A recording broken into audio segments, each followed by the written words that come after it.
Hey, stop wasting hours redesigning your slides. Here, how to convert your Canva design into Google Slides in seconds.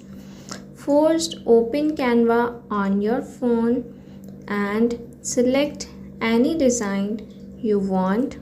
Now, tap on the download icon, the down arrow, then click on download to save your file. Then tap on the share icon, choose Microsoft PowerPoint, download it again in PPT format. Once the file is downloaded, open Chrome and search for Google Slides.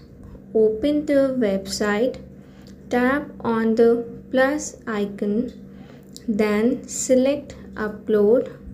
Choose your downloaded file and upload it, and that's it. Your Canva design is now successfully converted into Google Slides. If you found this video helpful, don't forget to like, share and subscribe to Zonic Tech for more useful tech tutorials. Thanks for watching.